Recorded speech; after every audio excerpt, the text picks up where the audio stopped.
dari Kiai Dar. Jadi Kiai, dulu kan kita ya, saya juga jadi muhibin, panjenengan juga jadi muhibin. Terus ceritanya gimana ya? Uji-uji kok sampean berbalik arah, terus kenal Kiai Imad, terus mendukung perjalanan dan perjuangannya Kiai Imad. Itu gimana ceritanya ya? Ya, ini begini Pak Kiai Mufid, saya perkenalkan. Assalamualaikum warahmatullahi wabarakatuh. Perkenalkan, nama saya Daryanto, asli meet in dari Purwodadi Grobogan. Nah, oleh karena itu perjalanan hidup saya yaitu dilangkahkan atau ditaruh oleh Allah Subhanahu wa taala, dihijrahkan di Kecamatan Matesik, Kabupaten Karanganyar, Desa Ngadiluwih. Nah, kebetulan untuk sekarang singkat cerita saya di sini sudah sekitar 8 tahun. Nah, sekitar 8 tahun itu ya kurang lebih saya 3 tahun sebelum corona lah. Ya. Itu saya masih mengikuti yaitu Habibana Soleh Al-Jubri. Terus terang itu Pasih dari penderek dia ya. Pendereknya Pak Habib. Pak Habib Soleh Al-Jubri yang mempunyai pondok pesantren Darul Mustafa Karangpandan. Ya. Memang itu salah satunya juga guru saya dan yang saya ikuti. Saya terus terang sampai tengah malam pun saya mengikuti sampai di Sologoimo, sampai Solo Raya. Ini dibentuk seperti organisasi jamur kalau Jamaah Muhibin Rasul. Ya, sebentar sebelum dilanjutkan. Motivasi Kiai waktu mengikuti Habib Soleh Al-Jubri itu yang mendorong itu apa Kiai? Apa karena beliau duriah Rasul katanya atau karena masalah keilmuan Kiai? Ya, yang saya menjadi kagum atau menjadi saya ikut Habib Soleh Al-Jubri. Yang pertama, waktu itu sebenarnya saya juga tidak kenal sama sekali. Nah, tidak kenal sama sekali. Ada salah satu teman untuk memperkenalkan karena ada rutinan yaitu Jamaah Muhibin Rasul itu sholawatan keliling. Nah, sampai setelah itu dengan kawan-kawan Jamaah Muhibin Rasul itu menawarkan ini tidak ada biaya apa-apa, yang penting menyiapkan transit kan gitu, menyiapkan tempat lokasi untuk sholawatan. Nah, alhamdulillah waktu itu juga saya masih memang namanya cinta kan, namanya cinta kepada Zuriyah Rasul katanya kan gitu. Ya saya tidak paham betul, bahwa ini Zuriyah bener apa enggak, saya nggak tahu. Yang penting saya lihat atau saya ikuti itu perilakunya juga baik, istilahnya ajaannya juga baik waktu itu kan. Jadi begitu ya, berarti Kiai saat mengikuti beliau itu karena Kiai memandang beliau itu baik dan beliau duriah Rasul. Ya, memang benar kalau sudah mengaku duriah Rasul kok perilakunya sampai tidak baik kan nanti diragukan. Tapi kebetulan beliau perilakunya baik. Selama saya ikut, selama saya menjadi muhibin beliau, tidak ada kata-kata yang kasar. Bahkan saya bilang karena saya ini organisasi NU, mbah saya, kakek saya, moyang saya itu NU asli. Saya masih di dalam kandungan itu sudah NU. Karena 4 bulan sudah disolawati, sudah diselamati, 7 bulan diselamati sampai lahir saya di hakikoi dan disolawati di Maulid Al Berjanji. Ceritanya mbah saya. Jadi saya betul-betul orang NU. Jadi terlalu gampang yakin karena itu katanya Zuriyah Rasul. Barang siapa yang katanya barang siapa yang sudah berjabatan dengan tangannya Zuriyah Rasul itu pun akan haram bisa masuk neraka kan gitu. Jadi saya semangat. Saya sudah yakin ini masuk surga. Nah, setelah itu perjalanannya waktu, singkatnya cerita. Nah, ini langsung fokus saja. Saya mendapat kabar atau mendapat cerita atau mendapat panggilan hati dengan lantaran waktu itu waktu itu dari Bunda Lis juga Ya. dan dari Pak Yayuke juga sama Ya. juga waktu itu. Nah, diajak ke Cirebon, yaitu ketemu dengan Gus Abbas dan Kiai Imam. Nah setelah itu, sebelum itu kan juga sudah ada tesisnya Kiai Imam. Nah itu saya pelajari tiap malam saya renungi. Nah, terus ada sejarah-sejarah yang menerangkan bahwa Habaib itu awal mulanya yang membawa itu orang Belanda dan dipekerjakan orang Belanda.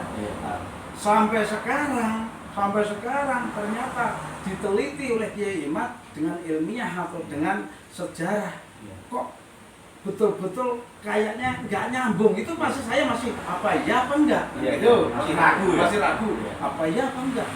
Saya pelajari terus saya pelajari, ada tesis lagi, istilahnya ada sejarah lagi yang menerangkan bahwa memang betul-betul orang-orang yang yang mengaku Habib atau mengaku Zuriyah Rasul, orang-orang Yaman itu ternyata setelah diteliti dengan Kiai Imam tidak nyambung dengan Rasulullah Sallallahu Alaihi Wasallam. Akhirnya saya, kalau begitu ya para Habib itu betul-betul ada oknum yang tidak pas atau tidak sesuai dengan akhlaknya Rasulullah. Nah, terus disambung lagi dengan kerasnya, radikalnya oknum Habaib seperti Habib Bahar, nah, seperti Habib Taufik, itu yang menjelek-jelekan Kiai NU, menjelek-jelekan Kiai Nusantara. Itu saya tidak terima sampai menjelek-jelekan Gus Dur, menjelek-jelekan Gus Dur, katanya reject, Habib reject. Nah, Gus Dur katanya buta mata, buta hati. Itulah yang di dalam hati saya itu sakit. Karena apa? Karena guru saya, mbah saya dicaci maki bisa seperti itu. Itu Pak Kiai. Tapi gini, Pak Yai, padahal saat itu Habib yang diikuti oleh jenengan itu kan perilakunya baik. Habib Soleh. Terus kok panjenengan iso medhot sama seperti saya. Guru saya juga kebetulan perilakunya juga baik, sosialnya juga baik. Atau mungkin karena kita orang baik, ditemukan oleh kepada guru yang orang baik juga. Kok kita ujuk-ujuk balik meninggalkan itu, apa karena nasabnya mereka yang putus atau karena gimana ya? Misalnya kalau saya ninggalkan Habib itu karena nasab beliau yang putus, bukan karena perilaku guru saya yang jelek, tapi karena nasab beliau yang putus tentang ini. Jadi saya keluar dari Muhibin bukan karena kebencian, tapi karena dibukakan wawasan ilmu, ternyata guru saya itu bukan Zuriyah Rasul. Padahal keyakinan saya itu, saya ingin khidmah kepada Rasulullah. Kita nggak ketemu Rasulullah, minimal saya ketemu Zuriyahnya waktu itu. Ternyata setelah ada keterangan dan tesis dari Imam, ternyata beliau bukan Zuriyah. Ya saat itu saya mulai jaga jarak. Tapi saya tetap menghormati beliau sebagai guru dan muliakan beliau sebagai orang alim. Sama seperti muhibin-muhibin yang dekat sama saya, misalnya yang kemarin kita datangi si Andi itu juga kebetulan juga Habib Soleh Al-Jubri, beliau juga baik. Tapi yang jadi permasalahan bukan soal baik dan buruk perilakunya, tapi mengaku sebagai Zuriyah Rasulullah. Dan kita begitu beliau ngaku sebagai Zuriyah Rasulullah, kan kita kemindil-mindil. Wong saikno kita itu pengennya sama Rasulullah temenan. Gandeng sampai akhirat. Kiai Dar itu soal balik arah dari Kiai Habib Soleh Al-Jubri itu karena nasab atau karena keilmuan, atau bagaimana sikapnya Kiai kepada beliau sendiri sama Habib Al-Jubri secara pribadi?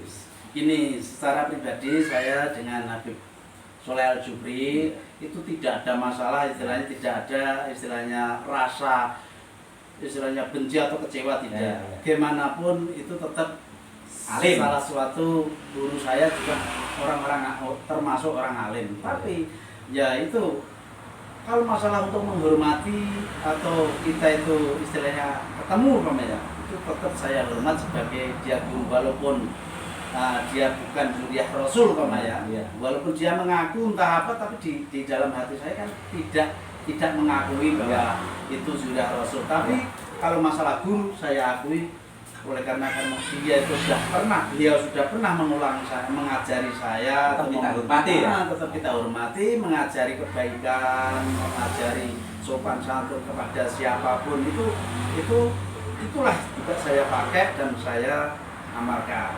Kenapa hal ini saya tanyakan kepada Kiai? Karena di luaran itu berkembang banyak pemikiran seolah-olah kita itu benci pada habaib atau menafikan habib-habib yang akhlaknya baik atau ilmunya ini. Tidak, kami murni karena soal nasab.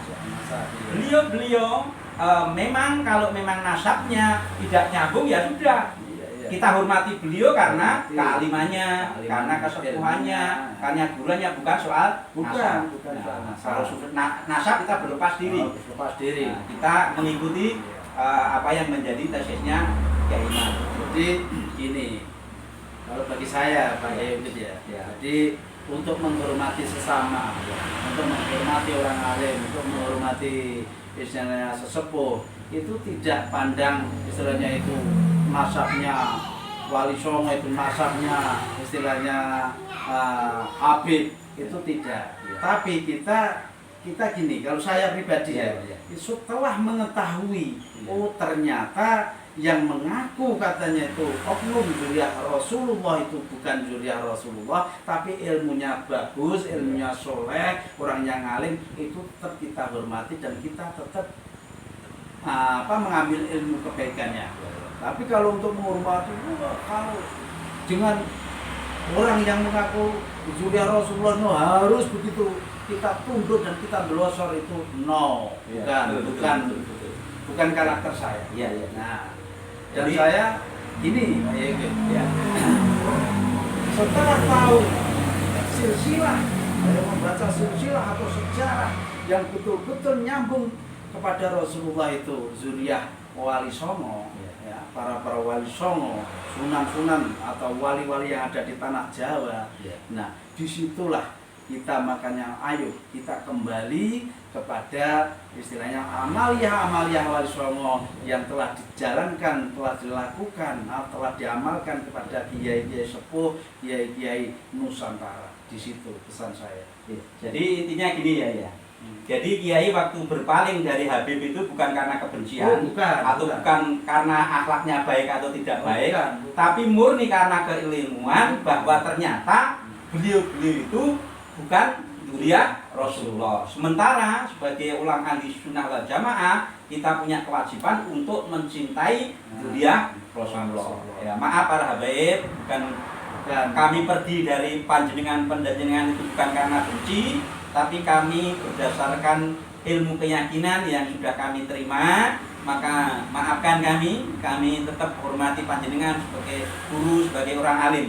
Tapi untuk urusan zuriyah Rasulullah ngapunten dulu. Kecuali panjenengan harus apa? Tes DNA. Tes DNA sesuai dengan apa yang telah ditesiskan kepada Kiai Imam. Yang telah disarankan kepada Kiai Imam, kalau memang betul-betul biar clear, itu sebenarnya harus tes DNA. Disitulah. Kalau mau tes DNA ternyata kok haplogramnya itu J seperti zuriyah Rasulullah betul. Saya sangat menghormati dan akan delosor juga itu.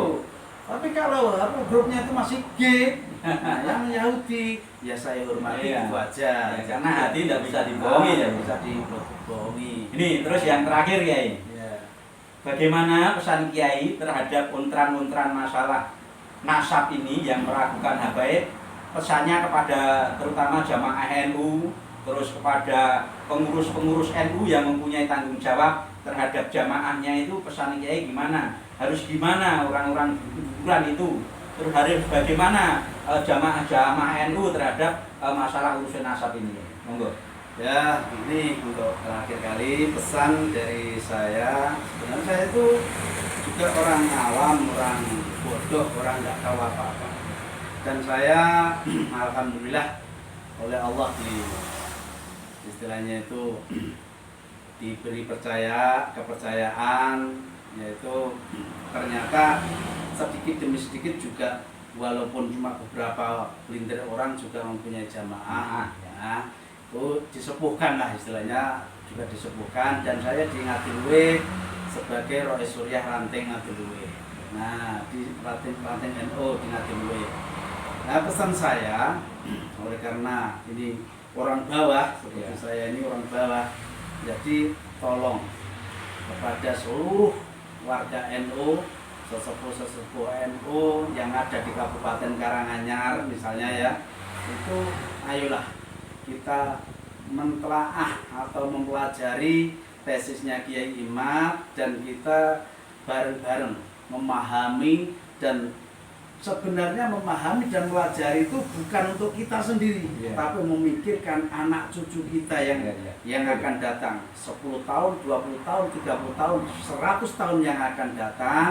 Karena apa? Kalau sampai dibiarkan oknum-oknum habaib yang mengaku diri Rasulullah, sebenarnya bukan, ya, bukan diri Rasulullah, kecuali sudah tes DNA betul-betul dia itu nyambung datang Rasulullah pada Rasulullah, itulah yang diikuti. Tapi kalau tidak nyambung, akhirnya dia bisa membelokkan sejarah, membelokkan makam, membelokkan seperti sejarah NU aja dibelokkan. Itu anak cucu kita nanti setelah 50 tahun atau 100 tahun tidak tahu siapa pendiri NU. Akhirnya dibelokkan pendirinya NU itu sebenarnya orang-orang habaib. Apakah anak cucu kita itu tahu nanti yang pakai Nobel ya? Apakah tahu nanti bahwa Mbah Hasyim Asy'ari dan Mbah Hasbullah itu yang pendiri NU yang sudah wafat, sudah tidak ada itu? Anak cucu kita paham? Tidak paham. Nah, akhirnya apa? Akhirnya yakin, oh ternyata NU itu yang mendirikan ya ini Zuriyah Rasul yang Habib kan gitu nanti akhirnya. Nah, di situ itu dari sejarah Nahdlatul Ulama, belum sejarah bangsa, belum sejarah negara ini. Kalau sejarah negara ini sampai dibelokkan lagi, yang berjuang di Indonesia sampai bisa merdeka sampai sekarang ini sekarang ini ya para habaib itu makamnya mbah-mbah, cucu, nenek-nenek yang kalian itu Habib ini bin ini, Habib ini bin ini, Habib ini bin ini yang memperjuangkan sampai merdeka karena yang mengusir penjajah katanya ini. Habib. Nah, itulah anak cucu kita nanti setelah 500 tahun atau enggak sampai 500 tahun lah, 200 tahun gitu aja. Nanti bisa ditumpas dengan orang-orang yang seperti itu. Ditumpas itu. Kamu itu di sini numpang. Nah, ini nenek moyang saya yang ini loh. Habib ini bin ini yang mendirikan atau yang menggusa atau yang memberontak penjajah di Indonesia. Kalau mbah-mbah kamu orang Jawa itu nggak ada apa-apanya kan gitu besok. Nah, makanya untuk sekarang marilah mumpung kita masih ada sisa umur, seluruh warga Nahdlatul Ulama, warga kiai-kiai NU Nusantara, ayolah bangkit untuk semangat mendukung tesisnya Kiai Imad dan perjuangannya Gus Abbas untuk memberantas orang-orang yang akan merusak bangsa dan merusak negara Republik Indonesia. Makaten akhir penutupan kami. Wassalamualaikum warahmatullahi wabarakatuh. Waalaikumsalam warahmatullahi wabarakatuh.